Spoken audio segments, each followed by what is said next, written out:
Boker Tov, everybody. What kind of weather do we have today? We are going to have some interesting weather today, and I was thinking about that this morning, and I chose a book to read to you that's sort of about weather. You'll see what I mean in a minute. This one comes from my home and was one of my children's favorite books for a really long time. And actually, there's a movie of this book as well that maybe your families will think is okay for you to watch now, or maybe when you get a little bit older. The name of the book is Cloudy with a Chance of Meatballs. And I think today is a pretty cloudy day, don't you? But if you look outside, what do you notice falling from the clouds? I'm pretty sure it's not meatballs. Here's the story. I hope you enjoy it. Cloudy with a Chance of Meatballs.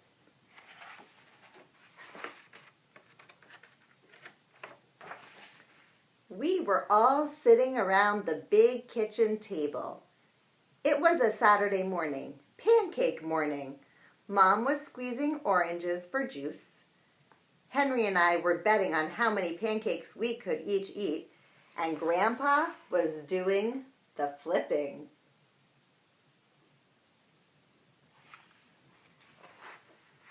Seconds later, something flew through the air, headed toward the kitchen ceiling, and it landed right on Henry.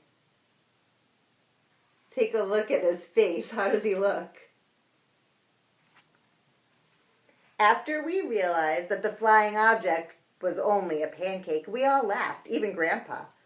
Breakfast continued quite uneventfully. All the other pancakes landed in the pan, and all of them were eaten, even the one that landed on Henry. If you look carefully, you could see that this story has some pets in the illustration too. Can you spot them? That night, touched off by the pancake incident at breakfast, Grandpa told us the best tall-tale bedtime story he had ever told. Across an ocean, over lots of bumpy mountains, across 3 hot deserts and 1 smaller ocean, there lay a tiny town called Chew and Swallow.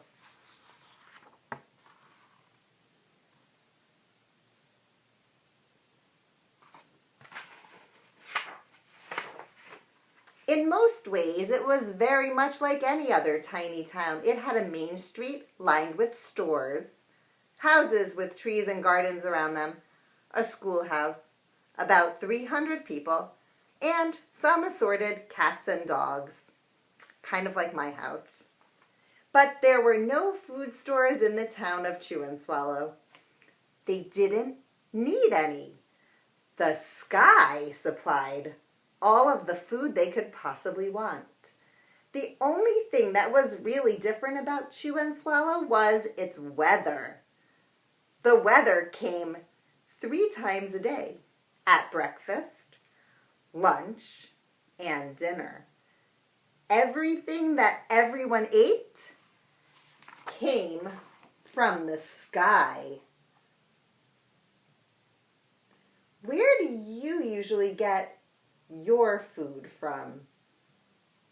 Does it fall from the sky?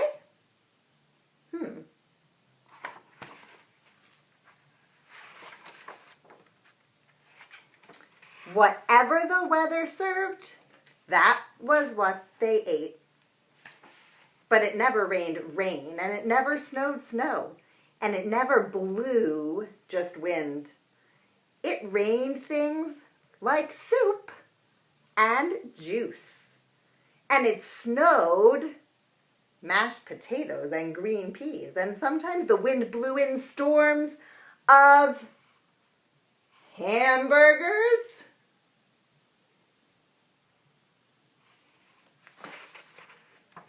The people could watch the weather report on television every morning, and they would even hear a prediction for the next day's food. When the townspeople went outside, they carried their plates and their cups and their glasses, forks, spoons, knives, and napkins with them. That way, they would always be prepared for any kind of weather.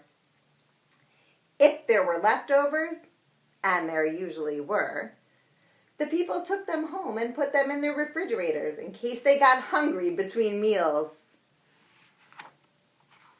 Here's a picture on television of the weather report talking about what kind of food would come the next day. Ooh, I spot a pet on that page.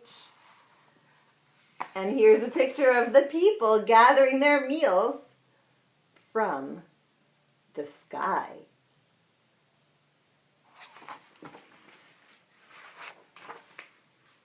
The menu varied. That means there was all different kinds of food coming from all different kinds of weather. By the time they woke up in the morning, breakfast was coming down.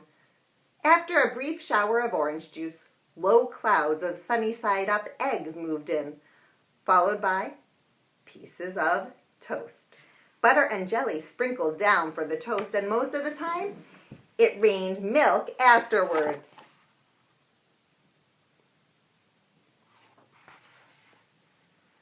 For lunch one day, frankfurters, that's hot dogs, already in their rolls, blew in from the northwest at about 5 miles an hour.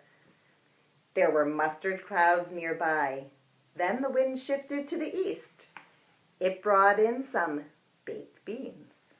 A drizzle of soda finished off the meal. Take a look. There are the frankfurters, those hot dogs. They fell out of the sky in the buns.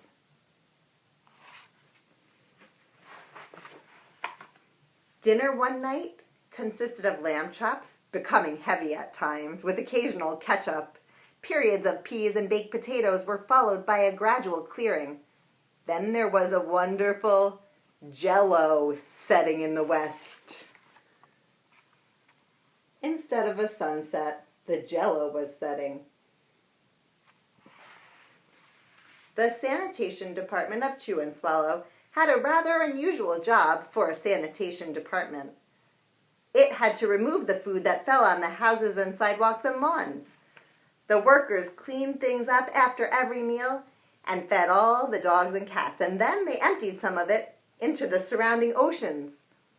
But it wasn't like throwing away their trash in the ocean, of course. That would be pollution.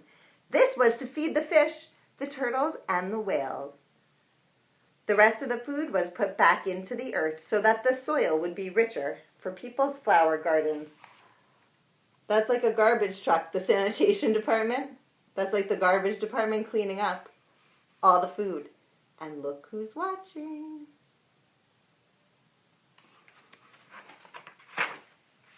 Life for townspeople was delicious until the weather took a turn for the worse. One day there was nothing but gorgonzola cheese all day long. The next day there was only broccoli, and it was all overcooked. The next day there were Brussels sprouts and peanut butter with mayonnaise. Another day there was pea soup fog. No one could see where they were going, and they could barely find the rest of the meal that was stuck in the fog.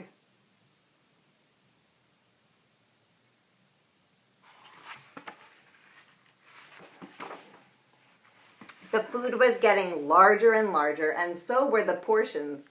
The people were getting a little frightened. Big storms came frequently, and awful things were happening. On Tuesday, there was a hurricane of bread and rolls all day long and into the night. There were soft rolls and hard rolls, and some with seeds and some without. There was white bread and rye and whole wheat toast. Most of it was larger than they had ever seen bread and rolls before. It was a terrible day. Everyone had to stay indoors, kind of like today. The roof was damaged on people's houses. The sanitation department was besides itself. The mess took the workers 4 days to clean up. And the sea was all full of floating rolls. To help out, people piled up as much bread as they could into their backyards. The birds picked at it a bit, but it just stayed there and got staler and staler.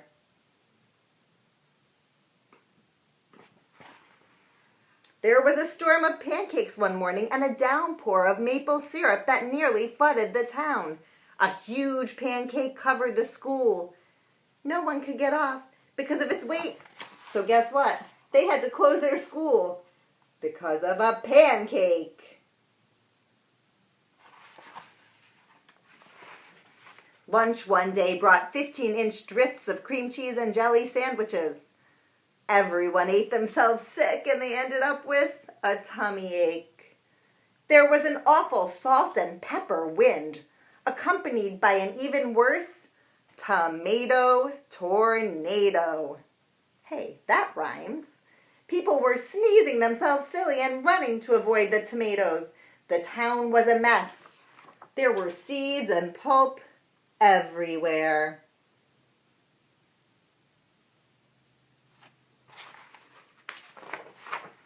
The sanitation department gave up.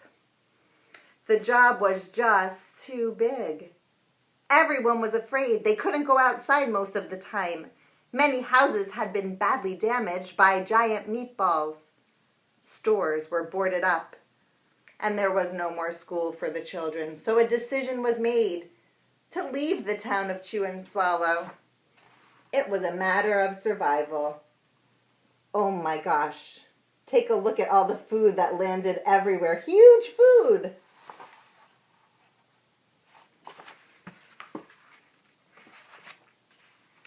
The people glued together a giant piece of stale bread, sandwich style with peanut butter. They took the absolute necessities with them and they set sail on their rafts for a new land.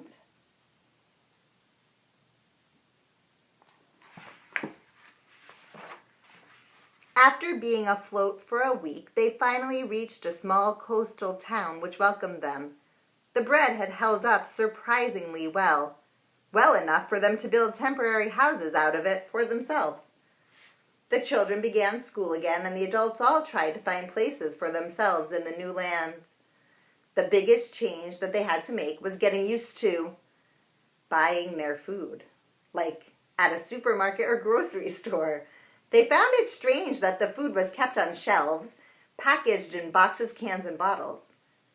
Meat that had to be cooked was kept in refrigerators. Nothing came down from the sky except rain and snow.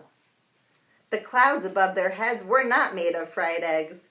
No one ever got hit by a hamburger again, and nobody dared to go back to Chew and Swallow to find out what had happened to it. They were too afraid. Henry and I were awake until the very end of Grandpa's story. Remember that whole story the Grandpa was telling the little boys? It wasn't real.